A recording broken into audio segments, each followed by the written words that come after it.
Hai, assalamualaikum. Kembali lagi di channel Susi Kitchen. Kali ini kita akan bikin pempek panggang ya. Pempek tunu, pempek panggang, pempek apa namanya? Yang jelas ini pempek panggang enak banget ya.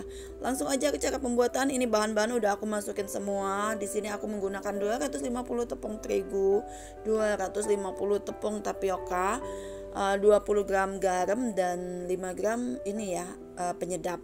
Kemudian ini tepungnya kita aduk-aduk menjadi satu biar rata, karena kalau nggak diaduk-aduk terlebih dahulu nanti dia akan nggak bersatu ya antara si tapioka dan si terigunya. Makanya kita aduk-aduk begini biar semuanya rata. Pastikan tidak ada yang menggumpal.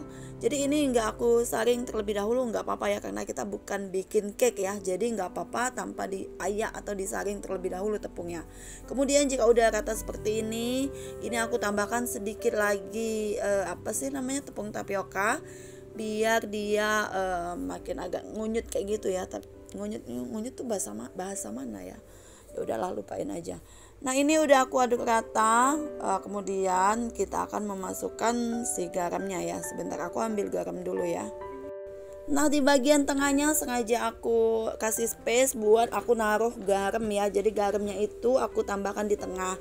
Kenapa enggak aku aduk terlebih dahulu? Karena takutnya nanti garamnya dan penyedapnya itu enggak larut. Jadi rasanya tuh enggak bercampur gitu ya. Jadi kalau misalnya dia di tengah, nanti di tengah ini akan kita siram dengan air yang sangat mendidih. Untuk airnya di sini saya gunakan 400 mg. 400 mg, iya betul ya. Jadi airnya itu yang benar-benar sangat mendidih banget ya.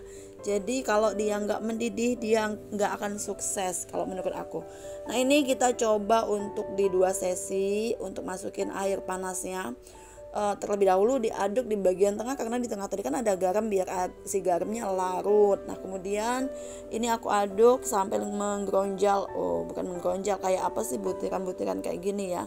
Ini nggak apa-apa sih sebenarnya, tinggal kita ulen aja ya. Ini kemudian aku tambahkan sisa dari air tadi.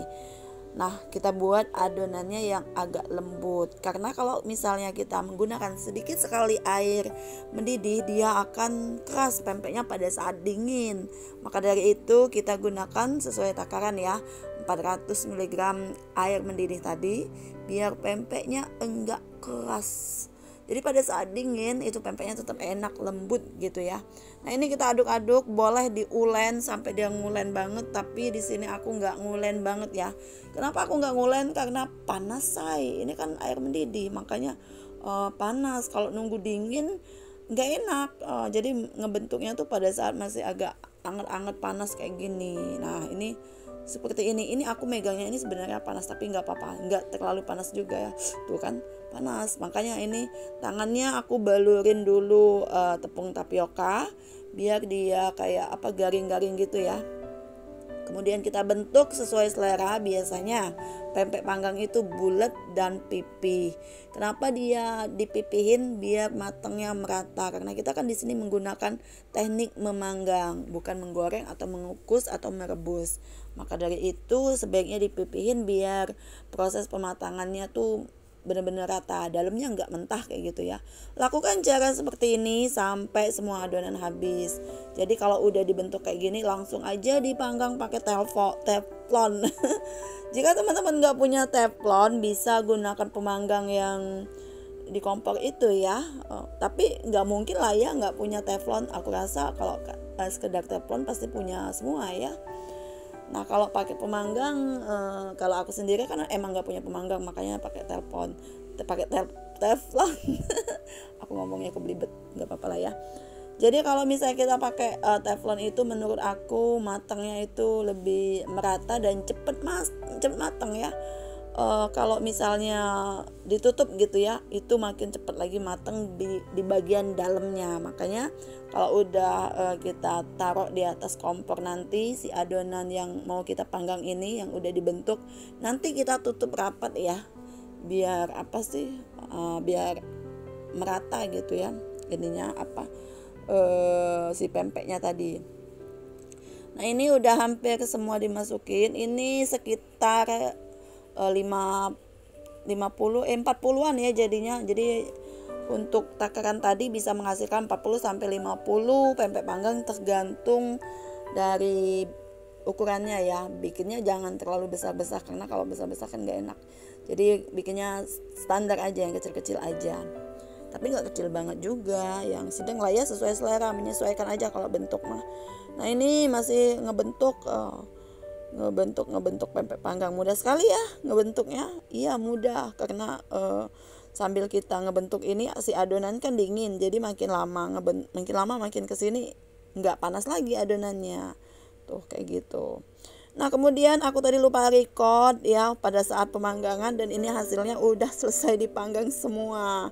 Dan hasilnya seperti ini. Kita belah ya tengahnya, karena dibelah itu tidak menyenangkan, makanya pakai gunting biar menyenangkan. Kenapa menyenangkan? Biar cepat selesai. Kalau pakai pisau kan ngirisnya itu lumayan sulit, jadi pakai gunting aja, digunting tengahnya, kemudian kita isi dengan udang kebon. Untuk udang kebonnya sendiri cuci bersih, kemudian diperas, lalu kita sangkai menggunakan api sedang. Lalu jika dia udah terasa agak kering dan garing, kita blender biar halus ya. Kemudian bisa langsung kita gunakan. Usahakan untuk mencucinya terlebih dahulu ya, lalu mensangkainya sampai matang untuk udang rebonnya sendiri. Nah ini hasilnya seperti ini. Kita masukin semuanya. Jika teman-teman suka pedas, bisa tambahkan cabai rawit yang udah teman-teman blender ya, atau digiling boleh deh. Kalau aku sih lebih suka ngeblender, karena ngegiling itu sungguh sangat menyakitkan. Kenapa menyakitkan? Berat saya. Lagian aku juga nggak punya penggilingan, makanya aku blender aja biar cepet kan ya satu-satu. Di sini aku menggunakan bukan cabai rawit ya. Di sini aku menggunakan cabai setan yang udah aku bikin sambal sebelumnya. Jadi aku kan punya sambal geprek tuh dalam kulkas. Ternyata bisa digunakan untuk cabenya si pempek panggang ini. Malah makin enak kalau menurut aku. Karena si sambal geprek itu kan dia udah ada rasa, udah ada kayak rasa bawang putih, bawang merah kayak gitu ya, rasa sedep lah kayak gitu. Kalau cabai rawit aja kan dia nggak ada rasa. Makanya kalau aku lebih suka pakai cabai setan tadi, cabai setan yang udah dibikin kayak cabai ayam geprek gitu ya. Nah ini kemudian oh iya, sambal bawang juga enak ya, dipakein sambal bawang gitu atau sambal tumis. Boleh deh sesuai selera mau sambal apa aja. Jika teman-teman tidak suka pedas, jadi adonannya tuh kayak gini, cuma udang rebon aja lalu kasih kecap. Jadi kesimpulannya mudah sekali ya ngebikinnya. Ini kamera kenapa ke atas-atas, mana yang direcord mana yang nggak direcord, harusnya turun lagi ya. Ya udahlah nggak apa-apa. Jadi bikinnya mudah, terus rasanya juga enak. Mudah sekali jika teman-teman menyimak tutorial yang udah aku berikan ini ya. Oh ya, terima kasih ya teman-teman yang udah menyimak video ini sampai akhir. Jika ada salah-salah kata dalam pengucapan, mohon dimaafkan. Sampai jumpa di video-video aku selanjutnya ya. Assalamualaikum.